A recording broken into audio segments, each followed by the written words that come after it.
I want to talk about something in this episode that is often kind of framed as a compliment, but actually isn't always. And that is being the reliable one. You know, the strong one, the one who holds it all together, the one who copes all of the time. We tend to treat these identities as positive, and they are, to a point. But I think there is a real cost to being that person for too long, and we just don't talk about it enough. Because you are not really having a 360-degree human experience if all of your energy and focus is on being there for other people. Hello and welcome to Notes on Vulnerability. My name's Alex and I'm a resilience coach. And I'm here to help you find freedom from whatever is keeping you stuck right now so that you can actually thrive at life. I work with the mind and the nervous system to help make changing your life really straightforward and really fucking satisfying. This is season 4 of Notes on Vulnerability, in which you will find some fantastic guest interviews with really interesting and inspiring people, as well as shorter episodes like this one, in which I am sharing insights and ideas that I think might be useful for people to hear right now. Because if there is one thing I've learned as a resilience coach, it's that we make life a hell of a lot harder than it actually needs to be. And if you are really living within the identity of the reliable one, you're probably creating a lot more stress, exhaustion and resentment than you realise. There is another way. I know that whole industries have basically been constructed around this idea that being there for other people, being selfless, is what makes you a good person. But actually, in reality, doing this too much is the biggest cause of resentment and passive aggression, because your needs don't just go away just because you decide to stop focusing on other people. They remain, they kind of get stuck inside you, they fester. No one is taking care of them. And if you are the reliable one, it's highly likely that you do have a lot of exhaustion, stress and resentment. And maybe it is already starting to occur to you that perhaps that behaviour is the origin of it. Being reliable will feel like a strength for a certain amount of time. And then after that, it can really start feeling like a cage. Have you started to notice that? Maybe it's something that's already beginning to occur to you, because this tends to be quite a gradual shift. Sure, there might be a moment when you wake up one morning and think, I've overused my capacity for being the strong one and I am done. But for a lot of people, that's just not what happens. And instead, we experience something which is kind of more dangerous for us because it's a lot more gradual, and we may not even connect it to the identity of being the reliable one and the behaviours that come with it. So what normally happens is that you just stop feeling like yourself, or you just gradually become more and more tired. So fucking bone deep tired that no amount of holidays or sleep is actually going to fix it. And then there's the disconnection that can come with this, and a real flatness, a sense of kind of meh about life. And then there's the resentment, which is really hard for anyone to deal with. But resentment is always a really good signpost that something isn't right inside, rather than anything to be ashamed of. And you know, maybe you look at your life and you think technically there's nothing wrong with it. There's nothing wrong with your life. There's nothing wrong with how you're being treated, on paper at least. Everything seems okay, but you probably know that something doesn't feel right. And there will come a point where that goes from like a mild prod or a whisper to a real scream. If being reliable is what you have basically built your relationships and your personality on. And I think a big part of this comes from the identity itself, because being reliable isn't just something that you do, it can also become who you are. And the real problem with that is that once something kind of becomes your identity, it's really difficult to put it down. For one thing, other people will start to expect it from you. They might even depend on it. They will praise you for it, and maybe they feel safe around you when you're being like that.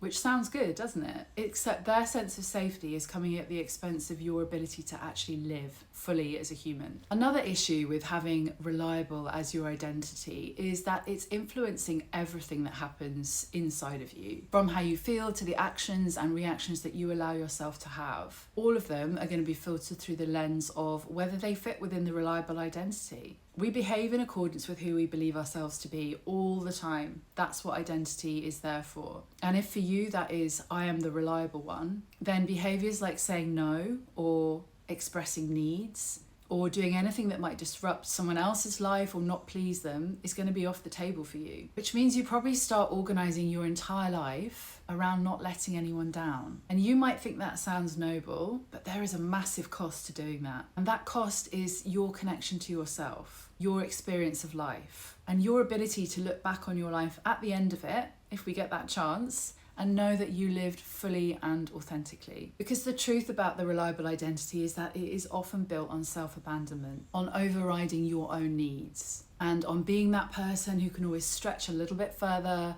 hold a little bit more or push just a little bit longer. Yes, we can do this. We all can do this. But should we? We all tend to do this a lot more in our 20s, and being reliable works really well in that phase of life. Often that's where the identity of the reliable one embeds. It's something that gets praised by other people and we get rewarded for it. And it can give us a sense of being needed, like we have a place in the world. But when you enter your 30s or 40s and the pace of life kind of starts to shift a little bit, the external chaos of your 20s ebbs, and that will leave a space. And space is really great to have in your life if you're not suppressing or hiding or pretending in any way. But if you are doing those things, the minute you get that space in your 30s or 40s, that's when something else is going to start to surface. And that something else is the real you. And sometimes that just doesn't feel very good, because the real you, the authentic you, is going to come into direct conflict with any parts of you that are pretending, because they just will not feel right. And the reliable one is a big source of conflict with your authentic self, because it means suppressing needs and pretending that you aren't who you really are. And if you have spent years being the reliable one, you may not have any idea who you really are underneath that role. So the real you is going to be a bit of a stranger, and probably an unwelcome one at that moment, because the real you is going to start driving you towards doing the things that your reliable identity would just not approve of. And you'll be really great at knowing how to perform stability, but you might not know how you actually feel, or who you are, or what you want, or what you really need. Because these are probably things that you've never really paid attention to if you've been just focused on being reliable. You may not even have considered them important. And that's where things get really uncomfortable, because there will come a point when you get older when not knowing how you feel, what you need, or what you want is a huge disadvantage in life. And as your real self starts to emerge as you get older, it won't be willing to tolerate that anymore, which creates a huge amount of internal tension. And it's especially pronounced if you're a woman, because as your estrogen starts to drop, the reliable identity gets harder to hold on to. Estrogen is the people-pleasing hormone, so as we start to go through perimenopause, we have less and less of it. So it starts to feel almost unbearable to keep focusing so much time and attention only on other people so you can be reliable, rather than actually putting yourself first. But the big challenge here is that the reliable identity, even when you no longer want it, it doesn't disappear that easily. It has become your autopilot. And so you will keep saying yes when you mean no. You'll keep absorbing responsibility that actually isn't yours. Habits like that are really hard to break, especially when other people start to rely on you doing them. So more often than not, we just keep being the person who makes things easier for everybody else, while at the same time our own internal world just gets dimmer and dimmer, which is almost like your inner flame going out. And then what tends to happen is one day you just turn around and realize you are really fucking exhausted. And I don't mean kind of exhausted in a way that could go away after a week on a sun lounger. I mean in a kind of I don't recognize myself in my own life anymore kind of a way. That's kind of exhausted. Sometimes we call this exhaustion burnout, and there is no doubt that people pleasing and an over focus on being reliable will contribute to pushing you to a place of burnout, but it's not always burnout that's happening. But we also label this wrongly a lot of the time. If your exhaustion and apathy don't get labeled as burnout, then you might turn it on yourself and see it as you being ungrateful, or maybe you just need to find more balance in your life, or have more rest, or just somehow get better at life. And these kind of thoughts tend to feed into the old narrative that the problem is always you. And in all honesty, if you've spent your life living behind the identity of the reliable one, then that is probably the belief that you were trying to avoid in the first place by having no needs and never putting yourself first. So while there might be some truth in the need for change, a kind of relentless focus on it all being on you can sometimes be really counterproductive and send you into an even bigger commitment to being the reliable one, which then triggers more of the exhaustion, the resentment, and the flatness. What's often actually happening here is a kind of identity fatigue. You've outgrown the version of you that was built for survival, and yet you are still trying to hide inside it because you maybe cannot see that it no longer fits you. It's like trying to wear that really cool snowsuit you had when you were 13 years old, but realizing the only way you can actually get it on is if it cuts off the blood supply to half of your body. A lot of people who come from resilience coaching are doing this without realizing it. They are incredibly capable, competent, successful people. They are the ones who everyone else relies on. And kind of almost without realizing it, they have become the people who hold everything together all of the time. But underneath, there's often this sense of collapse happening, a gradual loss of love for that old reliable identity that once made them feel really safe in the world. They're probably also often they're having very complex feelings about what's happening and not really knowing what to replace that identity with. What tends to complicate this even more is that the world will keep reinforcing the need for that identity to remain. You get praised for being strong, reliable, selfless, low maintenance, the person who doesn't make a fuss. Because of course people will try to reinforce those behaviours because it makes their lives easier. Even the people who love us tend to subconsciously reinforce those behaviours. But what about you? The truth is, it's not up to other people to notice what you're doing and try and stop you sacrificing yourself on the altar of reliability anymore. It's up to you. In the same way as it's not up to you to be responsible for anyone else's feelings or behaviours or their experience of life. The problem with being the reliable one is that this is often someone who has made themselves responsible for other people's feelings and progress in life. And so there's often quite a deep longing for someone to do that for them too, which often kind of blinds them to the reality that no one is going to do that. Even if you do that for other people, no one will necessarily do it for you. And it's really on you to change this. Until someone like me comes along and rips the band-aid off, there's often a very big lack of awareness around this and just a lot of resentment and exhaustion. And so because of all these complex thought processes around it, we tend to just keep going with the reliable identity, even if it feels really wrong. Because isn't that who you are supposed to be? Let's take a moment to acknowledge here that your nervous system is often not that helpful. It doesn't really care about who you're supposed to be. It cares about what you can hold without feeling too unsafe to do more of. And this is where things start to get really, really interesting. Capacity is not infinite. You can expand it, but you can also max it out. And many people who are in this identity of the reliable one have actually built a life that constantly runs right at the edge of their capacity. So everything feels slightly too full, slightly too much, slightly too tight. And when your nervous system is always on the edge like that, even small things can start to feel like a big problem. A simple request can feel very overwhelming when you're in that state. A minor decision just feels so big and heavy. A small emotional demand is just too much. But instead of seeing this for what it is, which is a nervous system capacity issue and a sign that change is necessary, it often gets interpreted as like a personal flaw. I should be able to handle this. I hear that quite a lot in coaching.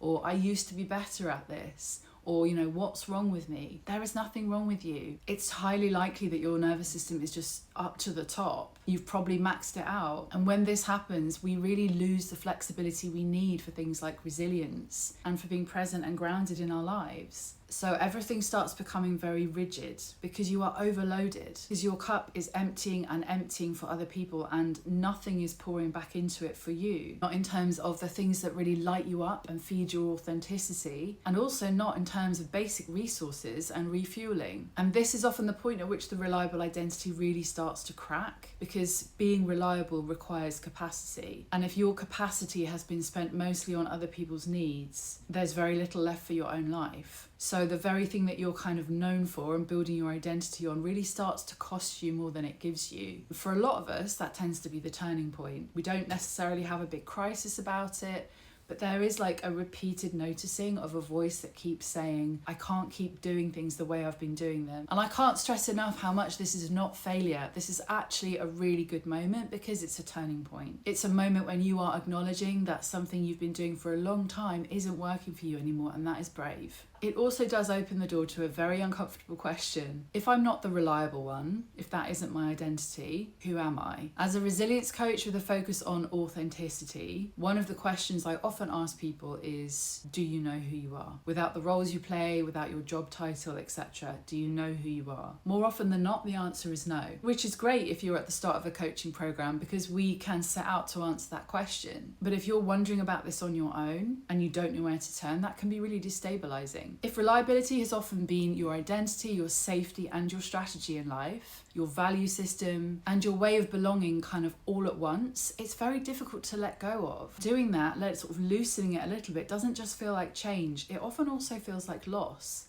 Because it is. You are shedding an old identity. When you start asking who you are without your adaptive behaviours, you're kind of asking yourself to come back in alignment with yourself. Not the version of you that was constructed to cope with the world, but the real version that exists underneath. And that version of you, the real version, might be more honest than you have ever really allowed yourself to be before. More tired of people pleasing than you are willing to admit. Maybe more uncertain about your life than you've shown other people or yourself. And maybe also more clear about what you don't want than what you do. And definitely more ready for a change than your current identity can comfortably hold. Personally, I think this is where something like resilience becomes really important, because resilience isn't about being the person who can keep going no matter what. It's about increasing your capacity so that you don't have to abandon yourself in order to cope with your life. It's the difference between I can handle everything for everyone else, the reliable person, and I can handle life without disappearing within myself in the process. If you recognize yourself in this, if you've been the reliable one for a long time and something in you is starting to feel deeply, deeply tired of it, I don't think it's a sign that you need fixing. I think it's just something to listen to. Because sometimes, the most important moments in life are not when you become more capable or achieve stuff.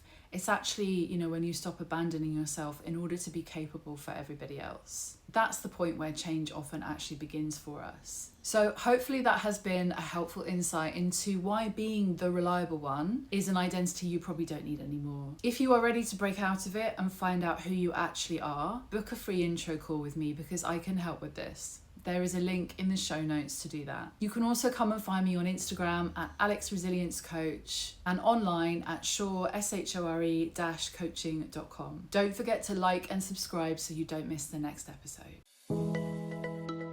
Balanced well-being begins with sleep, and our award-winning Dose and Dream formula was created with this in mind. This blend of adaptogens and herbs promotes a well-rested body and mind. I have combined reishi and ashwagandha with chamomile, passion flower, nutmeg, and sea greens. These herbs work synergistically to help you drift off and wake up feeling refreshed. Consistency is key when it comes to adaptogens, so make Dose and Dream part of your evening ritual to nurture good sleep habits and support restorative sleep.